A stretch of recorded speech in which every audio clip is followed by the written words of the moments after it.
What is going on, fellow Martians? Welcome back to another episode of Mixed Martian Arts.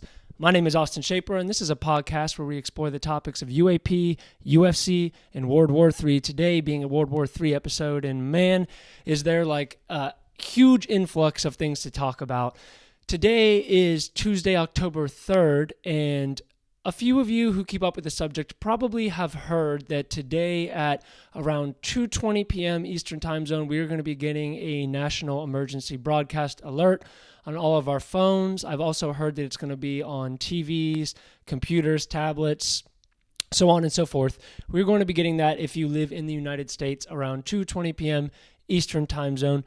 Now, there's a lot of talk on the internet that some people believe this is just a regular routine test. We've had them in the past. Honestly, off the top of my head, I'm sure we have had them, but I can never remember where every single person in the United States got some alert on their phone. I personally can't recall that off the top of my head ever getting. We've gotten the Amber alerts for like local things, local alerts and weather things, but I personally don't ever remember getting some sort of national emergency broadcast alert. I have heard the ones they've done on the radio, but is this something different, or is this related to the Russia-Ukraine war? It's very interesting, the timing. I will say that. I don't want to be here fear-mongering anybody today and telling them, this is not a training exercise. This is preparation for some sort of conflict with Russia or China, whatever it may be. But it is very interesting because what is the most alarming about it is the timing. And perhaps by the time you even get this episode and you hear it, you will have already heard the alarm and then gone about your normal day. But it's very odd because less than 24 hours after this national emergency broadcast alert goes out to everybody's phones in the United States, Russia is doing their first ever, I don't know what you want to call it, widespread nuclear exercise in Russia involving the civilian population. I guess the theory, I'll read you guys some of the article, but it says Russia prepares nationwide drills with a nuclear war scenario. And then, let me see if I can find it. It says Russian authorities will hold large-scale drills across the country on October 3rd because of the growing danger of armed conflicts, including with nuclear-capable powers near Russia's borders. Goes on to say that Russian authorities, it says this will be the first time that Moscow has held these drills, which will imagine, hypothetically, that Russia is at least partially under martial law and that up to 70% of the country's housing facilities have been destroyed. The exercises will also suppose the general mobilization has ended and there is a possibility of radioactive contamination. So, if nothing else, it's very odd timing. Very coincidental timing that we're getting for the first time in recent memory. I know I've heard all over the place that this has happened in the past. It's just a normal training exercise, and that could be the case. But when there's a conflict going on the other side of the world in Europe that has the potential to go hot with the United States and NATO, you definitely should at least pay attention. And according to this article, this is the very first exercise of its scale and depth that Russia has ever done in a nuclear sense, where they're preparing the civilian population. We've heard over the past year or so about the bunkers that have been installed in civilian cities around Russia. And it leads me to the question of, clearly Russia is at least preparing mentally and economically. They're preparing their citizens for the potential reality of a conflict at some point, because it does seem like it could be an eventuality with the United States and NATO. It seems as if Russia is preparing their population for such a possibility. My question is, why is America not at all preparing the United States citizens?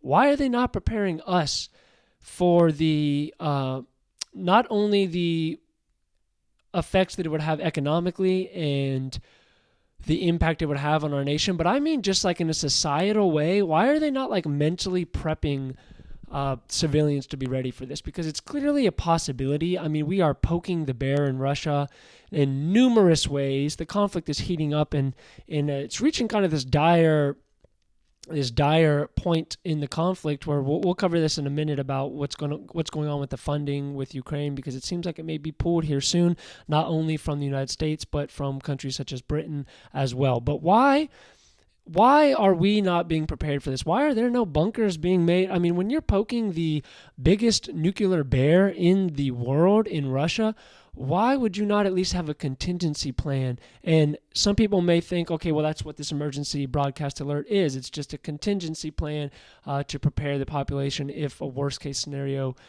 type event were to occur. But here's the thing, that's not preparation. That's just like fear mongering, and is going to scare everybody to death who isn't following this maybe as closely as you or I. It's just going to scare people, but it's not preparing them. It's not like what Russia's doing with, teaching their civilians how to use weapons and, putting up these bunkers all over these cities. It's nothing in the terms of actual preparation. It's just like psychological impacts that this emergency broadcast alert could have. So I don't understand. It's very odd. The whole thing is very odd. And, we've been hearing now, if you guys have been keeping up with this whole, I don't keep up with politics really at all, but only in the terms that it could relate to the geopolitical chessboard and what's happening with the war and so on and so forth. And we know that one of the things that was hiccuping this, this new agreement, like I said, I don't cover politics at all. So this agreement that the government was trying to make, and it was going to, we're on some sort of 45-day extension period, and it seems that the Democrats and the Republicans were arguing over support to Ukraine, and the Republicans wanted to pool this support, and it does look like, at least for now, Ukraine is not going to be getting the financial support from Congress that it has been depending on for this war. Biden is very upset about it and says he promises the funding is going to get there. And we're also hearing reports that this funding is this is kind of like a point of no return, where it looks like Britain is also saying that they're not going to be able to continue this funding. They're going to have to start winding it down. And now Congress is in this dispute about, should we be funding this? Are we going to continue it? And now it's to the point where it's like a stalemate in the government, and the government almost shut down. And this was one of the issues it almost shut down about. So it's very fascinating because, in my humble opinion, who I am not an expert or I stand on no high ground. I am just simply looking at the playing field and kind of making observations, you could say. And one of my observations has always been since the beginning of this conflict that I don't really see how Ukraine can hold out for good. They've done good so far, according to a lot of reports and people who've been following this on the ground. They've been doing good so far, but they have no ability to hold out forever against a power as big as Russia. They're not only outmanned and outgunned, but Russia has better technology. We are giving Ukraine our hand-me-downs in every regard because we can't degrade our own stockpile of modern weapons, so we've been giving them our old Abrams. It looks like we're going to be giving them old F-16s. A lot of old weaponry that is, kind of being dumped into Ukraine. And it has had an effect. There's no doubt it's had an effect. Russia has not met its military goals, its objectives that it originally had in Ukraine. So my point is not to say that it's ineffective, but it looks like it might be winding down. It's finite. It can't go on forever. And my question has always been, what happens when we reach that point? And not to mention, Russia's military is well over 1 million men, right? And Ukraine's, we've heard many different reports, but we've heard as many as 500,000 Ukrainians have been killed so far. I don't know if that number is accurate. That to me seems like a very high estimate, but I guess I have nothing to really base it off of. But it's obvious that Russia is outnumbering Ukraine greatly, and that's only going to continue to go that direction because although we are supporting NATO and the United States is funding, with money and weaponry, equipment, et cetera, we're not giving them personnel, we're not giving them troops, and at some point, these numbers dwindling on the Ukrainian side, it's going to come to a point where either the Ukrainians don't have enough troops, enough manpower left to even operate this weaponry, or perhaps the funding is going to go dry from possibly NATO as a whole or the United States first, because while Biden is attempting to push through this funding regardless of what Congress has to say about it, he has some effect called a drawdown. I don't know what that is, but apparently it means he has some sort of funding that he can continue to give to Ukraine while Congress is kind of battling this out. But one of those things is going to happen. Either the support's going to run dry due to finite supplies and finite resources, or Ukraine's going to run out of manpower. And when that happens, I have always seen it as this way. Either NATO is going to have to get directly involved in this conflict and intervene in a direct way with personnel and troops on the ground, and that opens up a whole other can of worms with this potential conflict, which apparently it looks like Russia might be preparing for. So without direct involvement from NATO, from the United States, I could be wrong. I'm open to being wrong. This isn't what I want to happen, but I don't really see a world in which Ukraine is going to throw Russia out of the territories that have been seized, and especially not be able to take back Crimea, which supposedly has been one of the hiccups to a peace deal. Zelensky says this has to go through, we have to be able to take back everything, including Crimea, before there can be any peace. So it doesn't look like there's any peace deal on the horizon, but it does look like there is a potential of the funding of this conflict to get frozen or definitely downgraded and degraded in a massive way. And if that happens, how long is the morale of the Ukrainian military going to hold out? How many troops are going to be able to hold out? I know they've been conscripting more soldiers from Ukraine. Obviously, I would imagine if these people who are being conscripted now, they're probably not very willing participants, would be my guess, considering this conflict has gone on for over a year and a half and they didn't volunteer. So if they're getting drafted, you're going to have kind of an unwilling group of soldiers who, probably sees it the way similarly than I do, that although this is a terrible circumstance, I just don't know how they can beat Russia. I just don't see it. And I could be wrong, but I'd have to see some other theories spelled out about how this could go. I thought there was a very interesting point that Dave Smith brought up on Joe Rogan's podcast recently, and they talked about how Dave Smith brought up the fact that he believes this conflict is being fought, and why NATO and the United States provoked Russia in a sense to start this conflict is they wanted Russia to have its own Afghanistan, its own war that we had ourselves, where we had in the Middle East, and we were bogged down for years and years with troops and weaponry and funding, and it very much bogged down our economy, our military, so on and so on. And it looks like, from Dave Smith's point of view, that is their goal with Russia. This is a way to inherently weaken Russia without a direct conflict. Maybe leading up to a direct conflict, our plan was to put them in this kind of quagmire, this Vietnam scenario where it's kind of a lose-lose. How are you going to take Ukraine? Could this be Russia's Vietnam? That is Dave Smith's opinion, and I thought that was a very interesting way to look at it, that I had previously not looked at it in that way. Maybe that this will, because it's obvious. I think it's fair to say that it's obvious that Russia was, in a sense, provoked to this conflict. Now, I think they took the bait, and I think that was 100% the wrong move. I think Putin made a huge mistake by entering Ukrainian territory and trying to seize it by force. I just think it was an awful decision, and it clearly hasn't gone the way that he intended. But it does seem like, if it is true that NATO, in a sense, wanted this conflict to happen, maybe not a direct conflict between Russia and NATO just yet, but a conflict that is draining Russia's military, draining their standing position in the world as far as morally, and nations that are willing to partner up with them, it does look like it could be potentially having that effect if this war were to continue. And on the flip side of it, if that Ukrainian support with the equipment and weaponry and all these and ammunition continues indefinitely, which I don't see how it's possible, but let's theorize that it is able to continue indefinitely, it does seem like it could turn into like a quagmire, into a sort of stalemate where Russia can't really seize more than it's already gotten. They go back and forth from the defense to the offense. The winter kind of halts the offense as a whole.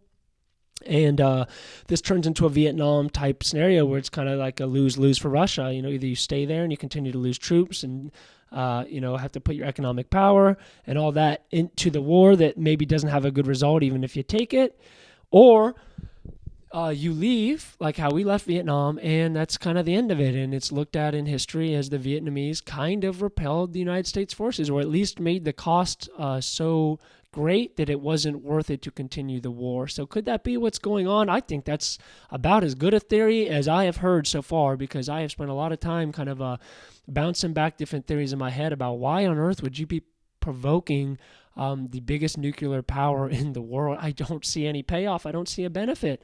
I don't think Russia was making any overt threats to take out the United States. So I just don't understand it, but to see it from that perspective, that point of view, makes a lot of sense to me. Now, one thing I want to dive into is this story that comes from Sprinter on Twitter, and he says the Kremlin has prepared a plan to seize 5 regions of Ukraine if the war continues in 2024. For these purposes, reserves are being accumulated on the borders with Ukraine, and new brigades, God, I can't speak, are being formed. British intelligence believes that the Russian army could employ 1 million men in a new offensive campaign. The reason I read that off to you guys is just to reiterate the fact it doesn't look like Russia's giving up anytime soon. And if we're purely talking a game of attrition, a game of numbers, they are going to beat Ukraine in every way without some sort of dramatically increased involvement from NATO, whether that's personnel, troops. I don't know where else you could take it. I know we've heard the jets, but then the counter to that is how much of an effect are the jets even going to have? It's very dicey, but it looks like Russia is only stepping up their preparations. This comes from Washington Journal. Says NATO equipment is not designed to fight against the Russians. The claim was made by a Ukrainian military analyst who believes that Western warfare techniques are outdated. Now, where I would disagree with him is I don't necessarily believe it has anything to do with the techniques. It has to do with the literal outdated equipment you're getting, because we can't degrade our own stockpile of modern conventional weapons and just give them all to Ukraine, although it does seem like maybe our government is crazy enough at this point that if they had to do that, they probably would. They probably would give our best shit, maybe even our freaking nukes to Ukraine. We just can't really predict it anymore. But it's fascinating to me that it looks like today we're getting a national emergency broadcast alert. Now, is that just a test? I think so. I don't think we all need to go get into our bunkers just yet. But I do think it's, if nothing else, very odd and very coincidental that we have this national broadcast alert going out to everybody's phones today, and 24 hours later, Russia is going to be doing this massive nuclear drill with the simulation of being in a conflict with another nuclear nation. It says 70% of civilian infrastructure has been destroyed, and there is the potential of radioactive contamination, and that's the exercise they're going to be doing tomorrow. I don't see the United States doing any sort of similar exercise, at least from the civilian perspective. Perhaps the military is doing all kinds of stuff that we don't know about, I would imagine, so all kinds of drills and tests. But this also comes with the fact that Russia supposedly, we don't know this to be a fact yet, but according to some satellite imagery, it does look like Russia is preparing to do some sort of nuclear test. It has been hypothesized it is with some sort of experimental nuclear missile. I forget the name of it off the top of my head, but some sort of experimental nuke. Could that come the same day as this nuclear drill or the day after? We'll have to wait and see, I guess. But things are heating up in an alarming rate, and it's very unpredictable what's going to happen next. But it does look like both the American public and the American Congress is kind of reaching its wit's end on the both involvement and the funding of this conflict, and it doesn't look like there's a peace deal to be made. So I think we're kind of reaching, I don't know if we're at it quite yet, but it does look like we are fastly approaching some sort of turning event in this conflict. What is it going to be? And if Russia does end up taking Ukraine and the funding just can't continue, and we decide not to get directly involved, as I mentioned, and here's another interesting point. If with how much money both NATO and the United States have poured into this conflict, it's like there's too much money to turn back now, right? I think if it came to option A, get directly involved, because it's not looking like this hand-me-down equipment is going to be able to turn the tide. The NATO support is not going to be able to turn the tide without personnel, without troops on the ground, without other countries joining the fight. Option A, join the fight directly. Option B, let Russia take Ukraine and kind of take our L and hope that, Putin just kind of stops at the Ukrainian borders, and that was all his intentions were. And as I said, take our loss. What do you think the United States is going to do? Do you think with the ego of the American government, do you think that they're going to just sit back and say, okay, it didn't go as expected. We kind of lost in a sense. We tried our best, but the Ukrainians held out, and then kind of, pull out all the equipment and end it? I don't think so. I think the American politicians are crazy enough to get directly involved. I believe that if it came to either sucking it up and losing this conflict to Putin or getting directly involved, my personal opinion is that they're going to jump right in this war, and all they need is some sort of Gulf of Tonkin or Pearl Harbor incident to be able to rouse the public's opinion, which would quickly change with any sort of event where American soldiers or I don't even like to say it, but some sort of attack on the homeland, something. Maybe it's just an infrastructure attack, electronic warfare, and they take out the power grid. I don't know. All I know is if some sort of event happened to stir the American public, I do think that it would make sense to me that rather than back down and take the loss, the American government and NATO as a whole would be willing to enter this conflict. I think that's a disastrous idea. I don't think this is wise. I think, and I hope and I pray that some sort of peace deal is made. I hate hearing about these civilians dying. I hate hearing about the state of Europe right now. It's awful. I mean, it is just crazy that we live in the year 2023 and we're looking at the potential of the next global conflict. It is just, and then to see people like Lindsey Graham and others in the government just trudging full steam ahead, no hesitation, no fear, when at the end of the day, if this does turn into World War III, they're not going to be the ones fighting it. It's going to be the normal everyday citizen who gets drafted, who gets sent in this war, same as World War II. And it's going to be a disastrous outcome that nobody wants. So we don't really have anything that we can do except sit back and watch and wait. And I suppose if you are of the prepper mindset, you can prepare.